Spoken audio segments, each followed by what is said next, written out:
What's up, studs? What's going on? I got a little weakness in the market today. I wouldn't say, nothing that's not to be expected. Look, we're at about a 90 stochastics. We're pretty overbought. We went from bear market or range trading type of action to basically, all-time highs in a matter of days. That's the amazing part about the market is like it's really important when the market starts to chop around like it did, last month, where you either cut your size or just chill out for a little bit because the market can go from zero to hero in a matter of days, right? And that's kind of what happened. You finally started to see in the last few days some speculative money flowing in beyond just your large caps. For like a long time, right? The only stuff that was moving was like, right, shit like McDonald's and, Caterpillar and right stuff like that. Those were the only things that were moving. And now you're starting to see, right, a little bit of speculative money flowing back into the market. You've got a multi-day remount and a break over price resistance on the QQQs, which is frankly this is a rounding pattern and a bottoming pattern here. At this point, if you look at what the other indexes are doing, you're really at a spot where, right, probably the Qs are going to be breaking out to all-time highs, and maybe we'll start to even see a little bit of rotation from some of these SPY type of names and Dow type of names back into tech. You see the Dow's also broken out over here. So overall, it's a very, very healthy sign of what's kind of happening with the market. We're starting to have that, that subtle shift from slow stocks to a little bit faster stocks. Now, on a basis for today, we are pretty overbought and fairly extended on a short-term basis, right? When I measure overbought, oversold, or extended, I'm measuring it on a 5-day basis, right? Because I'm a short-term trader where, other people might be looking at trends on a 1-year basis or so on and so forth. But I look at everything in a 5-day basis. I live my life 5 days at a time, right? That's the way we do these things. So we're a little bit overbought. We may have some weakness over here. We can see we had a rest day yesterday.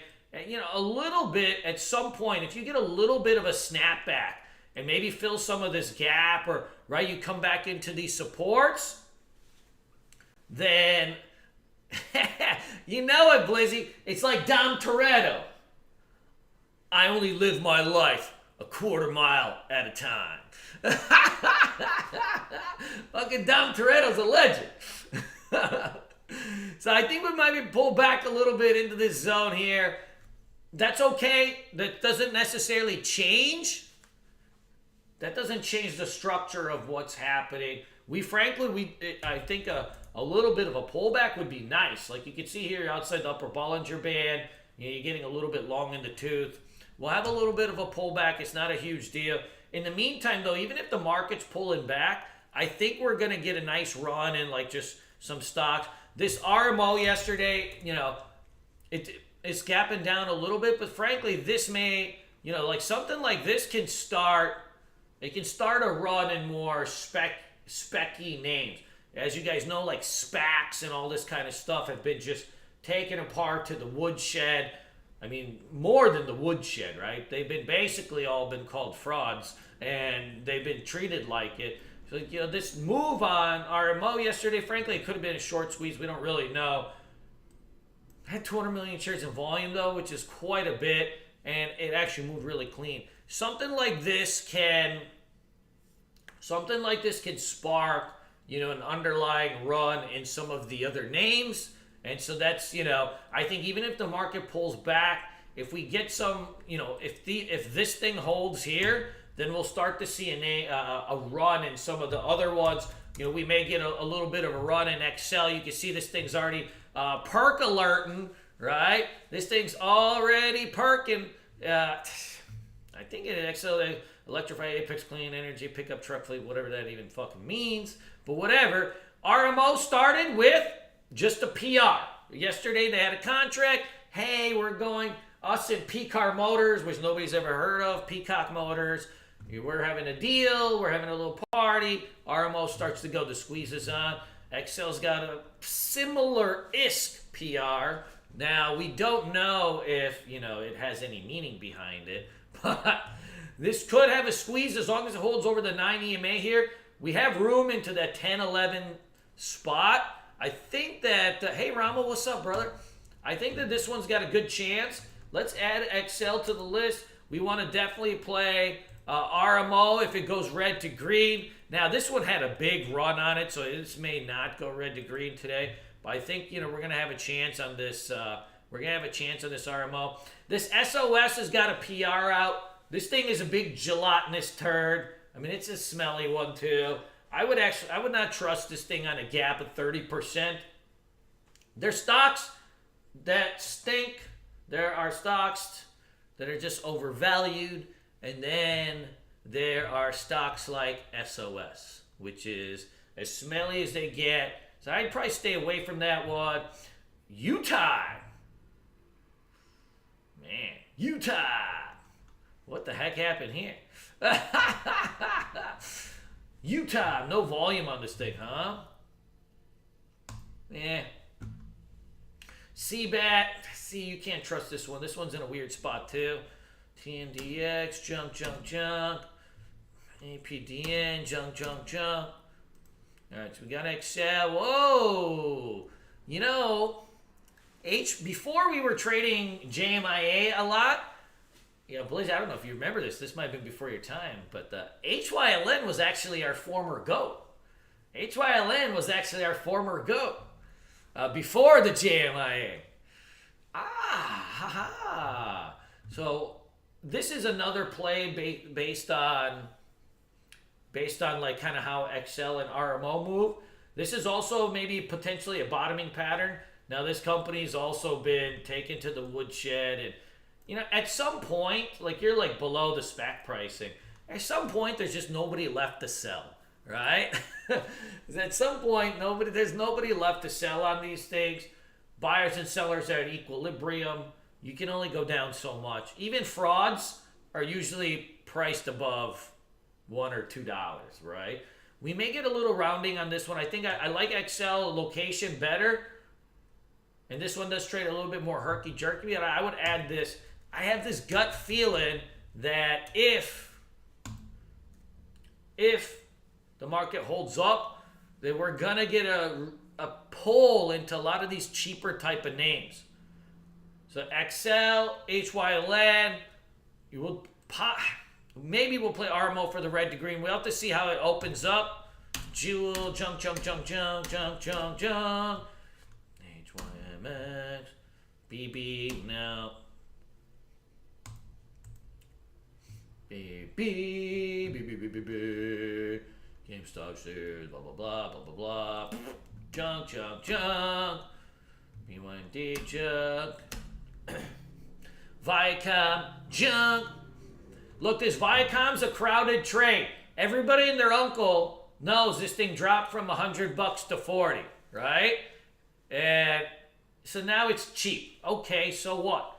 It's a crowded trade, meaning like everybody in the world is looking at it going from 100 to 40 and thinking like, wow, this is a really good deal. It's going to take probably some time. Like it is starting to round and kind of marinate here. So if you look at like a 30-minute chart, what you want to see, so bottoms are not an event. Bottoms are usually a process, meaning that they take time. They don't usually just sit. They don't like, a stock doesn't crater and then reverse back in one day. Bottoms are a process, never an event. And so what I mean by process is, okay, so now you've made your low here. Now it's going to take some time to kind of back and fill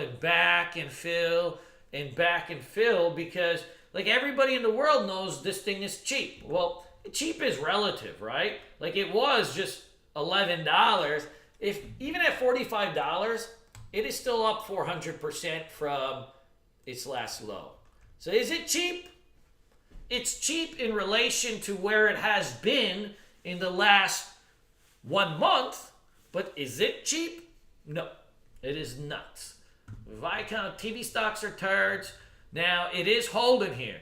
So what'll start to happen, brother, MN, is, as this thing starts to like just kind of build and build, you'll build out basically a range here. And in the meantime, you may have to trade the bottom of the range, the top of the range, bottom of the range, top of the range.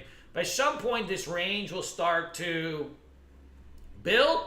And then the key is like once you bust over, the first dip. If the first dip holds, Zay, you're trading in entries and also, right, your mentality, you've been half depressed most of these days and you want to trade the shittiest stock, one of the 5 shittiest stocks in the world? Is that where you're going with this? Hey, guys, I'm not feeling good about my trading. I'm going to load into SOS. Do you see what I'm saying, though, Zay? I'm just using you as an example here. We have to adjust how we trade depending on how hot our mojo is. What I mean by that is, look, when you're feeling it, there are times you can whip it out, lay it on the kitchen table, and you're feeling pretty good like it's going to work. There are other times you whip it out, lay it on the kitchen table, you end up like Mr. Hassman, old, creepy, and lifetime banned, and that's where you don't want to be. That's where you don't want to be. You're only as good as the stocks you trade. That's right. So we'll leave this one alone. I think that we got just a couple cleaner plays. That's all.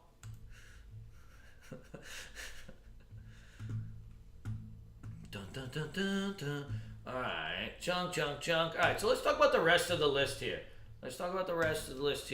We'll take a look at the down gappers too. A couple things to be mindful of. Some of these Bitcoin stocks probably got a little bit of room to fall in the next couple days. I wouldn't chase a 5% gap down, but I think Mara's another one. Like if it pops up into 52, 53, we probably have to take this thing for a short. Where it looks like we might get a few day pullback in the cryptocurrency market. And frankly, all of these are really extended. This one's, I think we're going to have to take this thing down. You can even see Can is sitting on the ledge here at this 50 SMA. If it gets under 1825,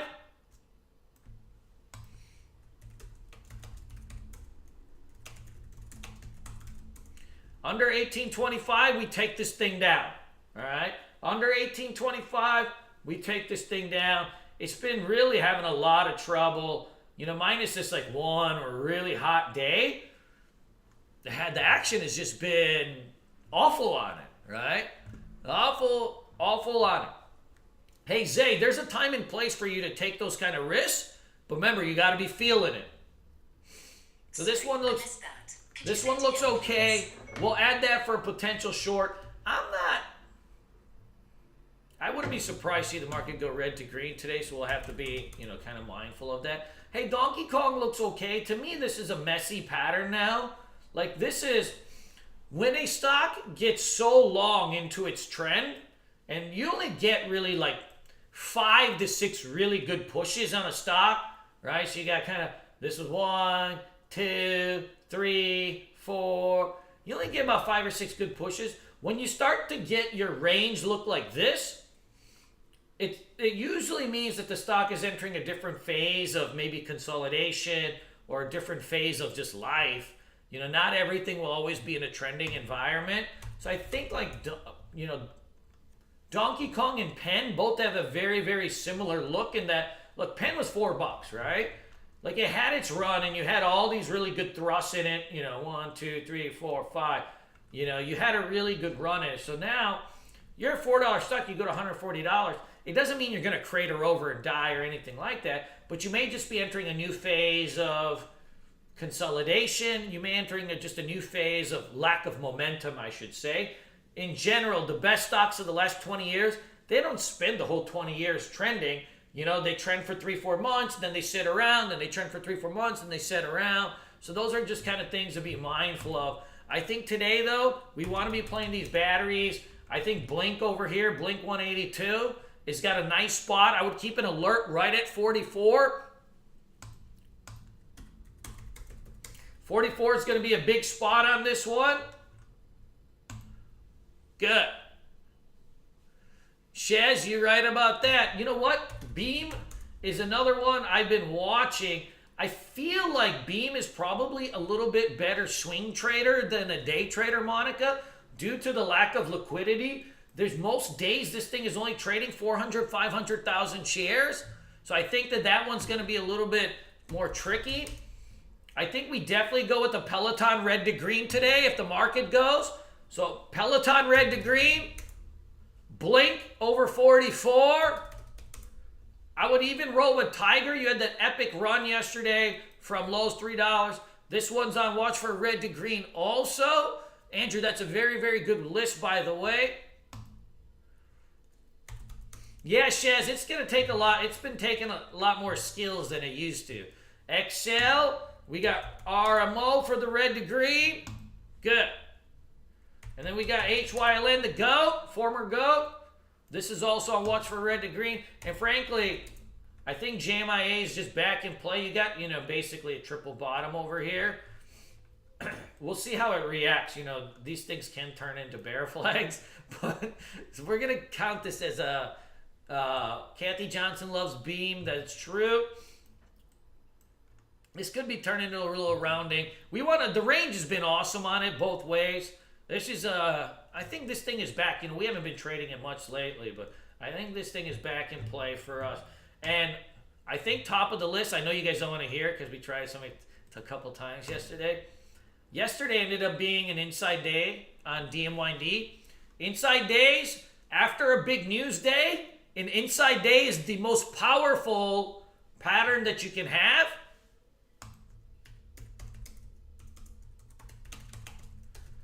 This will happen a lot. Like if after a big day, a stock may fart around and everybody keeps trying to bounce it and bounce it. It doesn't go, but it doesn't tank. And you end up with what's called an inside day. I think, Frank, RMO will probably do that today. And when you get that inside day, once you do that, it starts to come out. You end up with a secondary action on this one. If you look here, you got a big breakout on this one.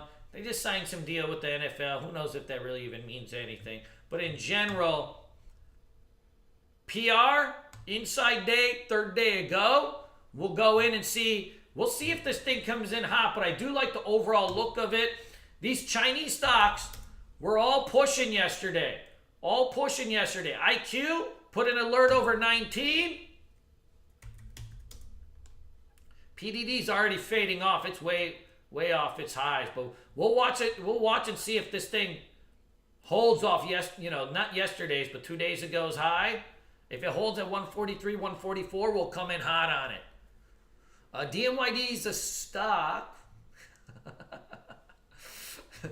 DMYD is a stock. I don't know. Hey, Jimmy, Baba is a thick little bastard. It is a thick little bastard. You know what? The chart, to me, it looks just like in a range. But in general, I never trade Baba because it's too thick.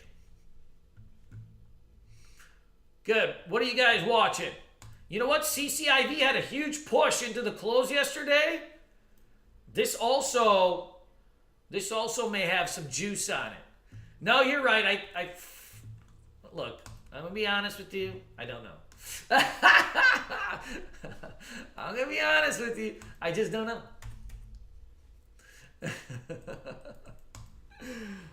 Yeah, CCIV, all these are going to be looking pretty good. And then add Peloton and some techs to the red to green list, right? So add Peloton, some of these techs for the red to green. You can do Roku. You're going to need about I would keep 2 to 3 tech stocks for red to greens. We've got the Bitcoin stocks for shorts, and then we've got the EV stocks for longs, and we're good. Those are the 3 buckets, and then you got your daily traders. Always when you're trading, you want 3 buckets. So we got Bitcoins short, tech stocks for potential red to greens, and then we got these EV companies. And then, China's have been a daily trader for us at this point. Good. That's the list. I'm sticking to it. Yes. Are we missing anything? Couple caveats on the list today. The market is extended. It probably needs a little bit of a pullback. If it kind of breaks under this 330, you may shred off at the open. But a sign of a bullish market will be if we dump off at the open. Say we get down 0.5%, 1%. Usually, when in a strong market, if the market's truly rebound, it'll rebound back into the afternoon and we'll catch it. So you just have to be patient today. We may shred off at the open, then look for a rebounding pattern and we get back the other way. That's the list, guys. I'm sticking to it. No adjustments. No adjustments needed. Ooh, man, you just had to ruin the morning. You had to ruin the morning with the PLTR push.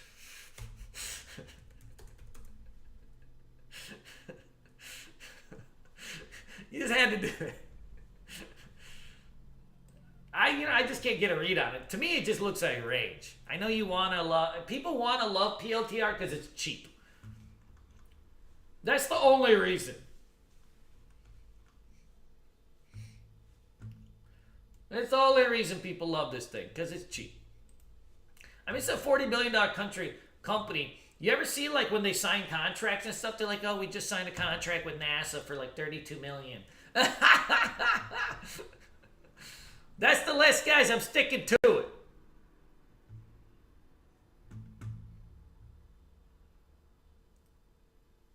One, I don't think so. I'm just using my regular cameras. All right, let's have some